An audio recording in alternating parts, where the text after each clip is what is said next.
नमस्कार, national India news के Delhi metro NCR bulletin में आपका स्वागत है। मैं आपके साथ अंजलि चौहान। आइए नजर डालते हैं आज की ये अहम खबरों पर। एसबीआई घर बैठे दे रहा बच्चों का सेविंग अकाउंट खुलवाने की सुविधा। अगर आप अपने बच्चों का ऑनलाइन अकाउंट खुलवाना चाहते हैं तो देश का सबसे बड़ा सरकारी बैंक भारतीय स्टेट बैंक आपके लिए ये सुविधा लेकर आया है। एसबीआई ने माइनर के लिए पहला कदम और पहली उड़ान नाम से सेविंग अकाउंट खुलवाने की सुविधा ऑनलाइन उपलब्ध करवाई है। इसके साथ ही इन अकाउंट में बच्चों के लिए रोजाना पैसे निकालने की लिमिट भी तय की गई है। राम मंदिर निर्माण के लिए सिर्फ 44 दिन में कितनी हुई धनवर्षा, चंपत राय ने दी जानकारी। श्री राम जन्मभूमि तीर्थ क्षेत्र ट्रस्ट के महामंत्री चंपत राय के मुताबिक हमने इस अभियान से 1000 करोड़ रुपए तक के अर्पण की उम्मीद की थी, लेकिन अब तक के आंकड़ों में यह 3500 करोड़ रुपए से अधिक की राशि इकट्ठा हुई है। बीते 24 घंटे में कोरोना के 89,000 से ज्यादा केस मिले। 714 लोगों की मौत। बीते 24 घंटे में 89,129 नए मामले सामने आए हैं और 714 लोगों की मौत हो गई है। इसके चलते एक्टिव केस बढ़कर 6,58,000 से ज्यादा हो गए हैं। बीते 24 घंटे में 44,202 लोग संक्रमण से ठीक भी हुए हैं। देश में अब तक 7 करोड़ से ज्यादा लोगों को लगी कोरोना वैक्सीन। एक दिन में दी गई 12,76,191 डोज। भारत में अब तक लगाए गए कोविड-19 टीकों की संख्या 7 करोड़ को पार कर गई है। शुक्रवार को रात 8 बजे तक 12,76,191 टीके लगाए गए।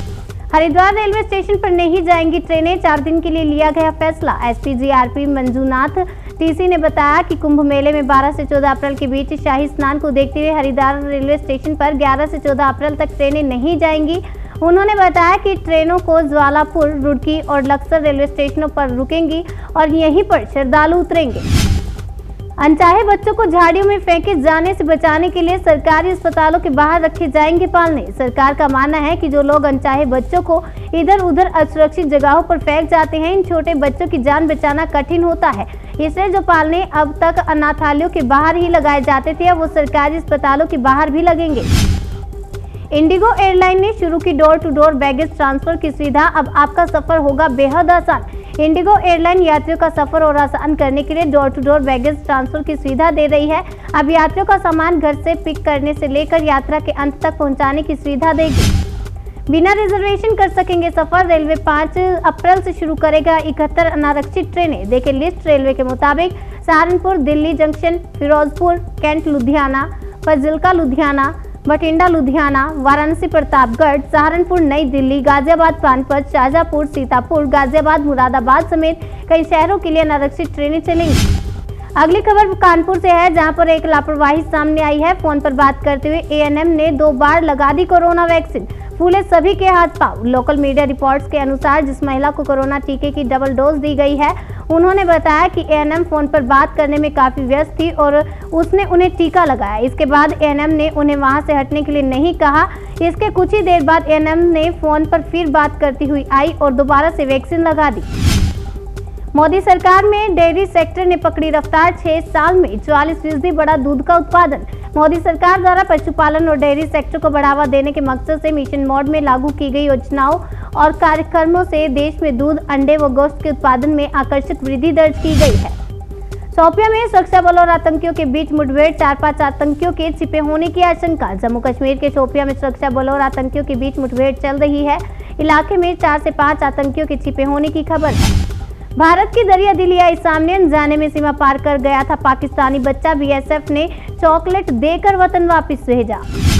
बॉलीवुड ने की फिर से लॉकडाउन नहीं लगाने की अपील। लिखा सीएम उद्धव ठाकरे को खत। महाराष्ट्र के मुख्यमंत्री उद्धव ठाकरे को खत लिखकर लॉकडाउन से पैदा होने वाले गहरे संकट के बारे में जानकारी दी गई। दाऊद के गुर्गे को एनसीबी ने पकड़ा, करता था ड्रग का कारोबार। महाराष्ट्र के मुंबई में ड्रग का कारोबार करने वाले एक आरोपी को नारकोटिक्स कंट्रोल ब्यूरो ने गिरफ्तार कर लिया है। दिल्ली में कोरोना के बढ़ते कहर के लिए क्या है तैयारियां, स्वास्थ्य मंत्री सत्येंद्र जैन ने बताई डिटेल। शुक्रवार के दिन दिल्ली में 3,594 पॉजिटिव केस आए थे। 87,000 से ज्यादा टेस्ट किए गए।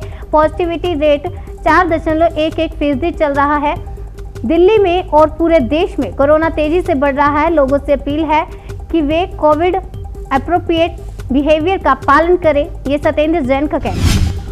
कोरोना की दूसरी लहर से बांग्लादेश भी बेहाल। लगाया 7 दिनों का संपूर्ण लॉकडाउन। भारत के पड़ोसी देश बांग्लादेश ने 7 दिनों के लिए देशव्यापी लॉकडाउन लगा दिया है। बांग्लादेश सरकार ने देश भर में 7 दिनों के लॉकडाउन में सिर्फ आपातकालीन सेवाओं को छूट है। पोस्ट ऑफिस से पैसा निकालने और जमा करने के बदल गए नियम। अगर आपका बेसिक सेविंग अकाउंट है तो आपको 4 बार पैसा निकालने पर कोई चार्ज नहीं देना होगा, लेकिन उससे ज्यादा ट्रांजैक्शन के लिए आपको 25 रुपए या 0.5% चार्ज देना होगा। वहीं पैसे जमा करने के लिए भी कोई शुल्क नहीं लगेगा। आपका सेविंग और करंट अकाउंट है और आप हर महीने 25,000 रुपए तक निकाल सकते हैं। इससे ज्यादा निकालने पर आपको 25 रुपए का चार्ज देना होगा। वहीं 10,000 रुपए तक का कैश डिपॉजिट करते हैं तो कोई चार्ज नहीं लगेगा, लेकिन इससे ज्यादा जमा करने पर हर जमा पर कम से कम 25 रुपए चार्ज लगेगा। वैज्ञानिकों ने बनाई ऐसी पोर्टेबल पॉकेट साइज मशीन जिससे अब मिनटों में हो जाएगी कोरोना वायरस की टेस्टिंग। वैज्ञानिकों ने एक ऐसी पोर्टेबल पॉकेट साइज मशीन का आविष्कार किया है जिससे चंद मिनटों में ही कोविड-19 की टेस्टिंग हो जाएगी और ये वेरिएंट को ट्रैक भी कर सकता है। इस मशीन को निर्वाण नाम दिया गया है। कोरोना वायरस की टेस्टिंग के साथ ही ये कई अन्य वायरस का भी पता लगाने में सक्षम है। गरीबों की मदद करने में सीएम योगी आदित्यनाथ ने तोड़े सभी रिकॉर्ड। 4 साल में की 10 अरब रुपए की सहायता। सीएम योगी आदित्यनाथ ने विवेकाधीन कोष के तहत पिछली सरकारों से कई गुना ज्यादा गरीबों और गंभीर रोगियों की मदद की है। सीएम ऑफिस की तरफ से इस फंड को लेकर ब्यौरा जारी किया गया है।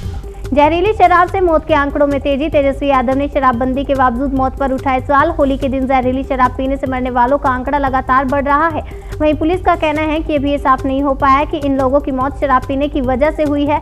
पुलिस पोस्टमार्टम रिपोर्ट आने का इंतजार कर रही है। इन सबके बीच तेजस्वी यादव ने मुख्यमंत्री नीतीश कुमार से सवाल किया है कि राज्य में शराबबंदी के बावजूद कैसे शराब के सेवन से मौतें हुई हैं। दिल्ली मेट्रो एनसीआर बुलेटिन में बस इतना ही। बाकी की तमाम खबरों के लिए बने रहिए हमारे साथ और देखते रहिए नेशनल इंडिया न्यूज।